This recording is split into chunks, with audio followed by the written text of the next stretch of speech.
బాగుంది bro. Second half చాలా బాగుంది. ఫస్ట్ హాఫ్ కొంచెం లాగ్ ఉండే, సెకండ్ హాఫ్ నుంచి చాలా బాగుంది బ్రో. విఎఫ్ఎక్స్ అయితే చాలా బాగున్నాయి బ్రో. మొత్తం ఫైర్ ఉంది. ఫస్ట్ హాఫ్ కొద్దిగా లాగ్ అనిపిస్తుంది, కానీ సెకండ్ హాఫ్ మొత్తం దద్దలించింది బ్రో. బాగుంది. కెమెరాను విజువల్స్ అన్నీ బాగున్నాయి.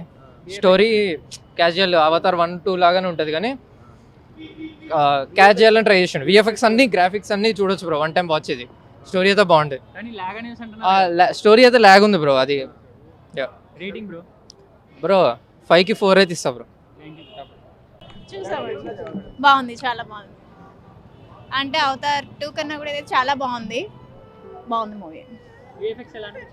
విఎఫ్ఎక్స్ చాలా బాగుంది, కానీ అందరూ మూవీ మొత్తం లాగ్ ఉందనేసి అంటున్నారు మీరు. కొంచెం అంటే ఇంత టైం లాంగ్ మూవీ ఉంది కాబట్టి, ఇంత టైం ఉంది కాబట్టి అది లాగ్ అని అనిపిస్తుంది. అంటే మన వాళ్ళు అందరూ అంతా 1.5 hour 2 hours జర్నీ 2 hours అలవాటు పడ్డారు కాబట్టి ఇది కొంచెం లాగ్ అనిపించింది ఇంత లాంగ్ ఉండేటప్పటికి. అంతకుమించి ఏం లేదు. దీంట్లో ఫ్యామిలీ సెంటిమెంట్ అంత విజువల్స్ చూపించడానికి సరిపోయింది, అంతకుమించి ఏం లేదు. క్లైమాక్స్ ఫైటింగ్ అయితే చాలా బాగుంది. యాస్ అనే సినిమా ఇప్పుడే చూసాను. ఈ సినిమా చూస్తే ఒక విజువల్ వండర్ అని చెప్పొచ్చు.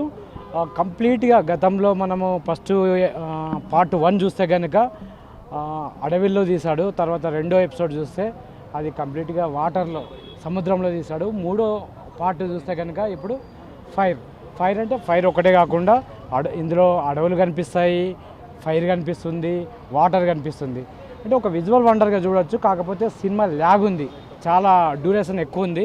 ఒక కథలాగా కాకుండా ఒక విజువల్ వండర్గా చూడొచ్చు.